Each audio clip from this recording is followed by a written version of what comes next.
Hello everyone. In this video, I will talk about how to add figures in our documents. When we are working with documents, it's not too uncommon that we have to add figures in our documents. So this figure can be a schematic diagram or a graph. So let's just go ahead and add a figure in our document. So let's add a section, \section, let's name it figures. Okay, so here I will add our figure. So before I add our figure, the figure must be in our workspace, right here. The file has to be right here. So for that we need to upload a figure here. But before that, let's say we are working with a large document that involves a large number of figures. If I add all the figures here, it will be very congested. So to keep things simple, I'll just create a folder, and in that folder I will keep all our figures. So let's create a new folders, and I will call it img, and let's select that folder, then click upload. So here we can upload our figures. Let's select from our computer, and let's say I will add this figure and click open. So this is uploaded, and if I click right here, it will, in the drop down we'll see our figure. So this is named qw.png. So this is a PNG format for figure. So the problem with PNG or images like JPG is that they are very low quality. Like if I zoom in the document, the picture is distorted because of low quality. But in that case, vector files are very useful. Like, so what are vector files? Vector files are like EPS files or PDF files.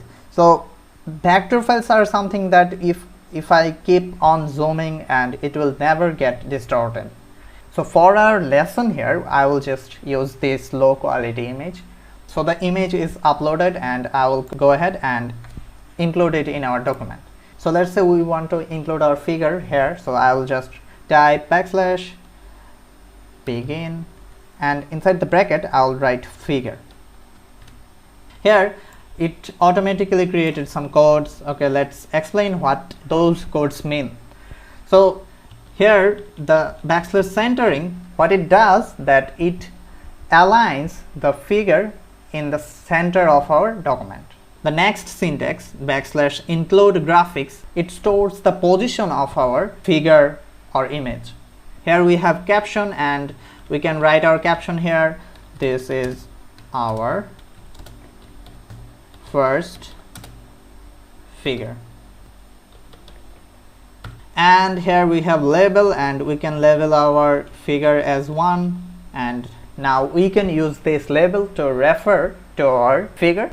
What is left here is to just add the location of our image or figure. So I'll just type in img, and we can see here it is suggesting the path of our figure right here. Okay, so I'll just press enter, and it will include. So now let's go ahead and recompile.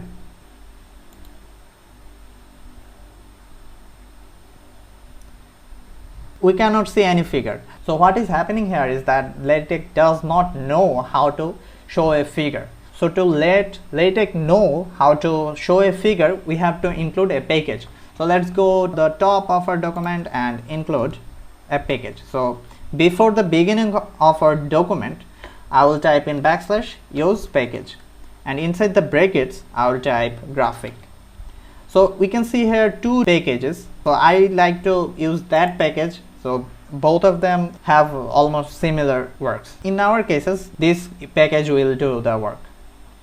Okay, so now if I recompile, the figure will show, and here is the figure, but it is very large because we haven't actually commanded LaTeX what the ratio of that figure will be. So for that we have to tell LaTeX to have a ratio for that figure. So for that, what I will do, after \include graphics, I will include a square bracket, and inside the square bracket I will just define what the width of that figure will be.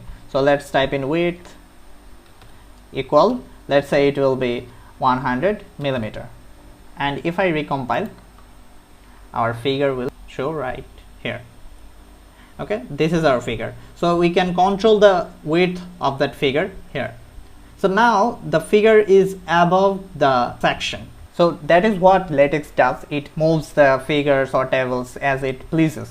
So we don't want that. So we'll just include square bracket and h like we did for that table here. Okay, so let's recompile.